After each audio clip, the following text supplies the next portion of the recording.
silakan. Selamat malam semuanya. Perkenalkan saya dari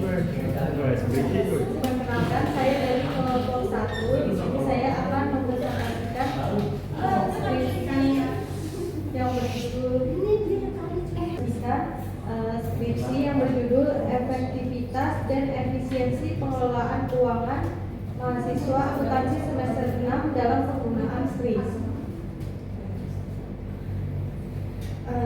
Perkenalkan, saya Ivan Farabila. Saya Ahmad Rizal. Saya Musnul Nino. Saya Rizal Hidayati. Saya Saiful Bahri.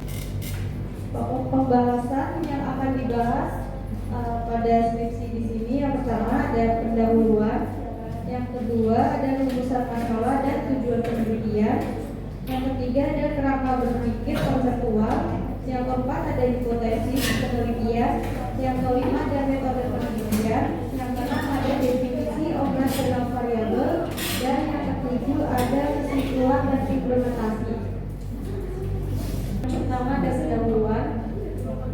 Latar belakang dari skripsi ini, yang pertama, era digital mendorong pergeseran dari transaksi tunai ke non tunai karena kemudahan, kecepatan, dan keamanan. Bank Indonesia meluncurkan KRIS pada Januari 2020 sebagai standar kode QR nasional untuk mengintegrasikan berbagai aplikasi pembayaran. KRIS digunakan luas termasuk oleh mahasiswa karena mempermudah transaksi sehari-hari dan dapat membantu pengelolaan keuangan.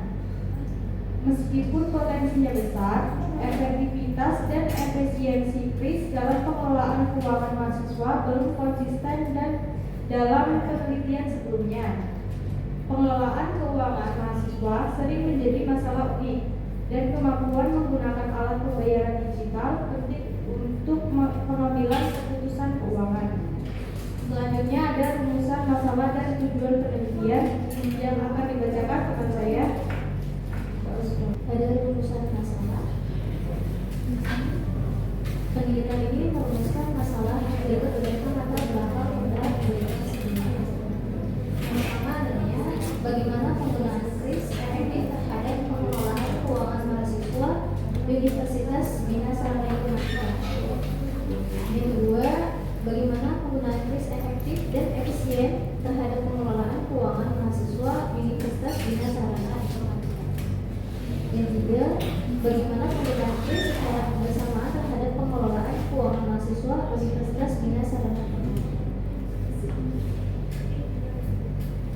Dan juga tujuan penelitian kami yaitu berdasarkan rumusan masalah di atas. Tujuan dari penelitian ini adalah yang pertama untuk menganalisis seberapa efektif penggunaan KRIS terhadap pengelolaan keuangan mahasiswa Universitas Bina Sarana Internasional. Yang kedua, untuk menganalisis seberapa efektif dan efisien penggunaan KRIS terhadap pengelolaan keuangan mahasiswa Universitas Bina Sarana Internasional. Yang ketiga, untuk menganalisis seberapa efektif dan efisien keduanya penggunaan KRIS terhadap pengelolaan keuangan mahasiswa Universitas Bina Sarana Internasional. Penelitian ini menguji hubungan teoritis antara variabel independen dan dependen.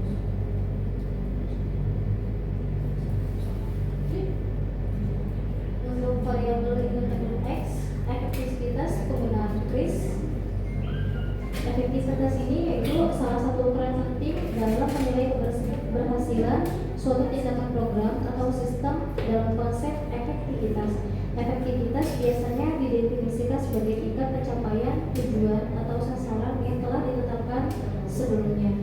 Dalam definisi ini, khusus efektivitas mencakup kesesuaian antara output yang dihasilkan dan hasil yang diharapkan.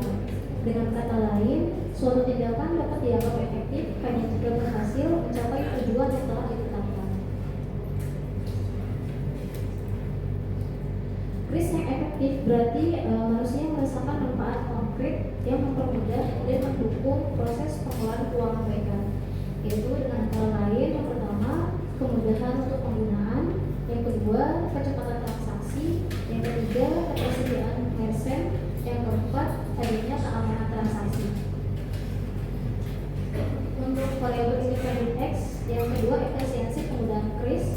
X2, efisiensi berkonsentrasi pada pengoptimalan penggunaan sumber daya, berbeda dengan efektivitas yang berkonsentrasi pada pencapaian tujuan.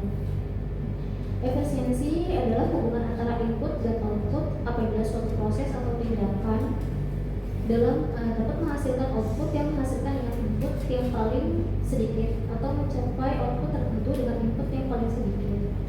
Proses tersebut dianggap efisien. Produksi dan pengurangan pemborosan sering dikaitkan dengan efisien dalam manajemen. Ini berarti menggunakan sumber daya seperti waktu, tenaga, dan biaya dengan benar. Menurut tinjauan literatur terbaru, beberapa indikator yang dapat digunakan untuk mengukur efektivitas penggunaan kris sebagai metode pembayaran non tunai pada siswa antara lain yang pertama yaitu penghematan waktu, yang kedua pengurangan biaya transaksi, yang ketiga kemudahan pencatatan transaksi otomatis, yang keempat minimasi kesalahan manual.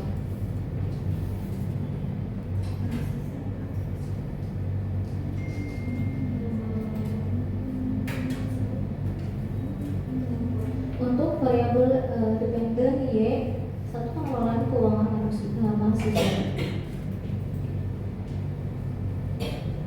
Tinjauan literatur dan ide-ide yang telah dijelaskan sebelumnya membentuk pada dasar penelitian. Kerangka ini memberikan gambaran tentang hubungan teoritis dan logis yang ada antara variabel dependen dan variabel independen yang akan diteliti. Pengelolaan keuangan mahasiswa atau Y adalah variabel dependen dari penelitian. Variabel independen adalah efektivitas penggunaan kris atau X1 dan efisiensi penggunaan kris atau X2.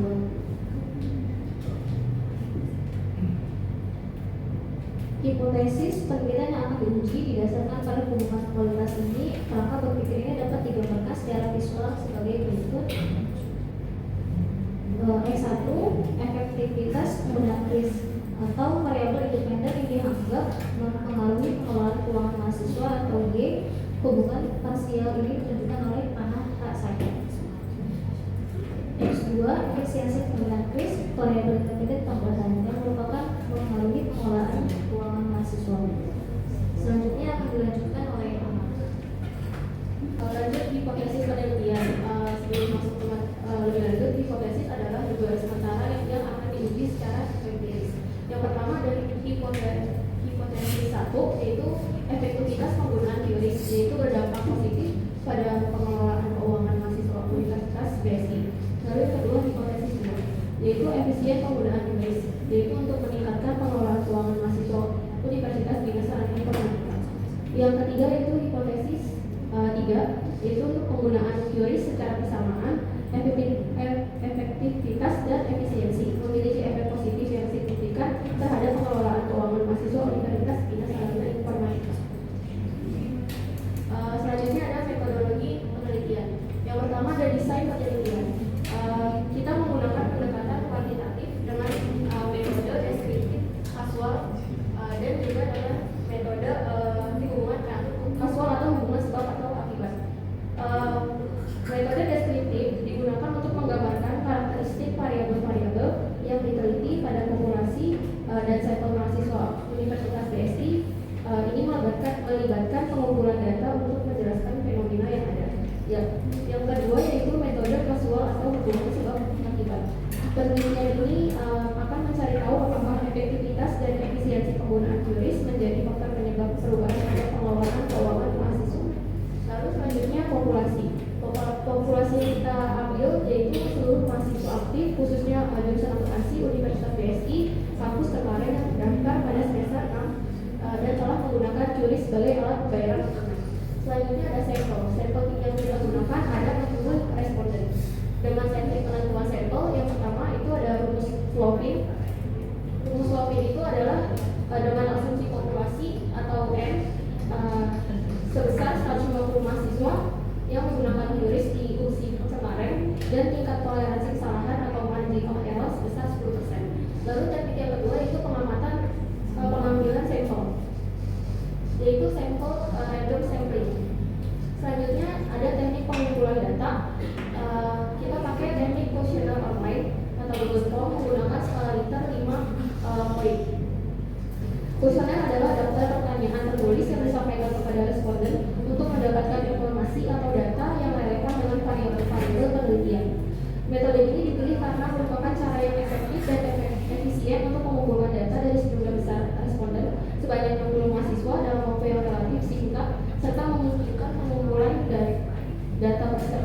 refleksi dan pendapat secara terstruktur. Lalu yang kedua ada studi pustaka. Metode studi pustaka atau dokumentasi digunakan untuk mengumpulkan data sekunder yang relevan dengan penelitian. Studi pustaka melibatkan pengumpulan, pembacaan, dan analisis berbagai sumber penulis seperti buku, jurnal ilmiah, artikel, laporan penelitian, dokumen resmi, sumber-sumber lain yang relevan. Selanjutnya ada teknik analisis data. Yang pertama kita pakai yaitu uji kualitas data. Ada dua, yaitu validitas dan reliabilitas. Yang pertama yaitu uji validitas. Tujuan dari uji ini adalah untuk menilai tingkat akurasi atau validitas pernyataan sebagai indikator variabel penelitian atau variabel instrumen survei yang digunakan untuk pengumpulan data. Yang kedua yaitu uji reliabilitas, yaitu sejauh mana sebuah alat ukur bisa diandalkan ataupun dipercaya. Uji reliabilitas ini dilakukan untuk melakukan pengukuran terhadap reliabilitas survei.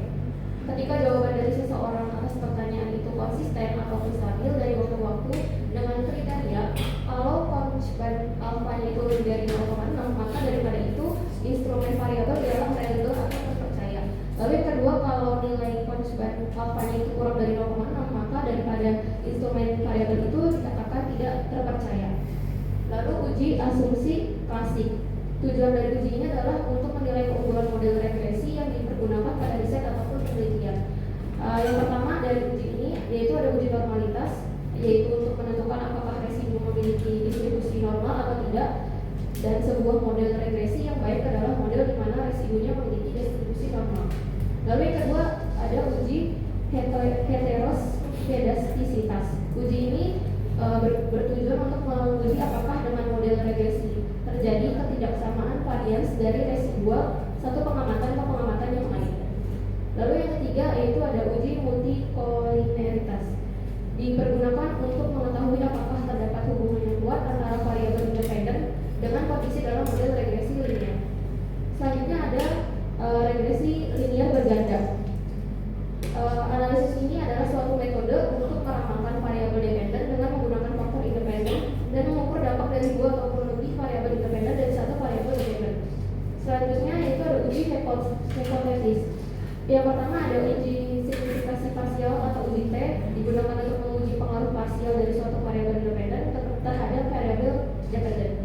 Dan yang terakhir yaitu uji signifikan simultan atau uji M, digunakan untuk menguji dan mempengaruhi variabel harga X1 dan kualitas pelayanan X2 terhadap variabel kepuasan konsumen yaitu dia secara bersamaan. Selanjutnya akan dijelaskan oleh Ms. Katrin ya. Ini untuk definisi operasional variabel X1-nya, efektivitas dan penggunaan efektivitas biasanya didefinisikan sebagai tingkat pencapaian tujuan atau sasaran yang telah ditetapkan sebelumnya. Dengan kata lain, suatu tindakan dapat dianggap efektif hanya jika berhasil mencapai tujuan yang telah ditetapkan. Salah satu cara untuk mengukur efektivitas penggunaan kris yang efektif bagi mahasiswa melakukan manfaat konten yang bermutu dan mendukung proses pengolahan keuangannya, mereka antara lain: satu, kemudahan untuk penggunaan S2S antar muka yang mudah digunakan, prosedur transaksi sederhana. Yang kedua yaitu kecepatan transaksi speed, proses pembayaran yang cepat dari awal hingga dikonfirmasi. Yang ketiga yaitu ketersediaan persen, luasnya bisnis yang menerima pembayaran kris. Yang keempat yaitu keamanan transaksi, rasa aman dan terlindungi dari penipuan kebocoran data. Contoh pertanyaan kuesionernya yaitu transaksi penggunaan kris lebih cepat dibanding metode pembayaran lainnya.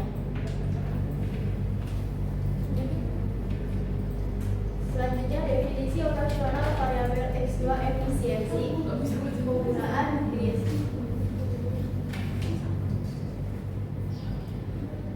Efisiensi berkonsentrasi pada pengoptimalan penggunaan sumber daya berbeda dengan efektivitas yang berkonsentrasi pada pencapaian tujuan.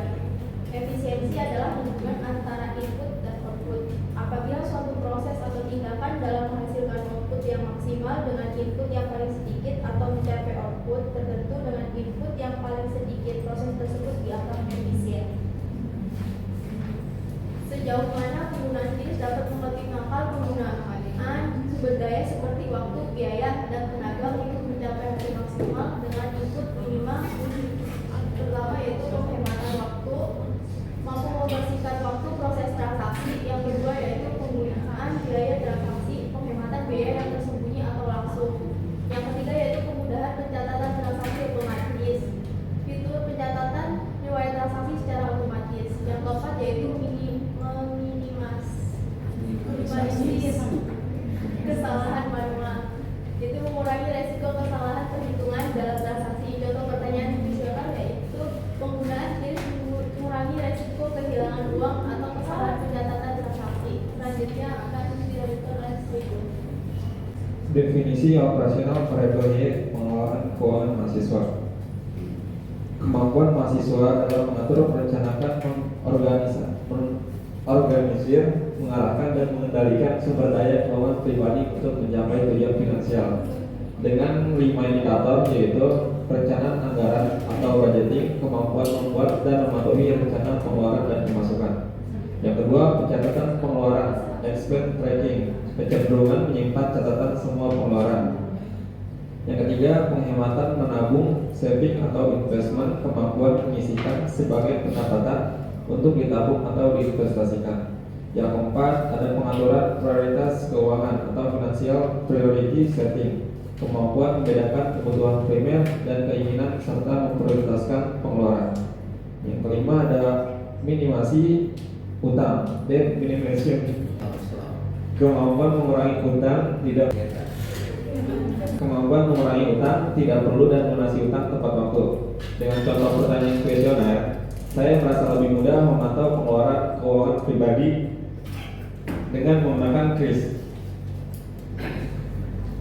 Kesimpulan dan manfaat. Kesimpulan diharapkan penggunaan kris baik secara parsial maupun bersamaan diharapkan memiliki dampak positif yang signifikan terhadap pengelolaan keuangan mahasiswa.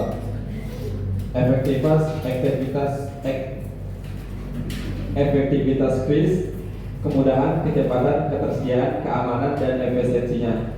Penghematan waktu biaya, pencatatan otomatis, minimisasi kesalahan akan membantu mahasiswa dalam merencanakan anggaran, mencatat pengeluaran, menabung, mengatur prioritas, dan minimalkan utang. Implikasi atau manfaat penelitian. Bagi penulis, menerapkan teori dan mendapatkan pengalaman riset. Bagi universitas, memahami perilaku keuangan mahasiswa dan dasar untuk program literasi keuangan. Peneliti selanjutnya menambah pengetahuan ilmiah dan menjadi acuan untuk penelitian lebih lanjut. Dari kelompok kami, kurang lebihnya mohon maaf. Assalamualaikum warahmatullahi wabarakatuh.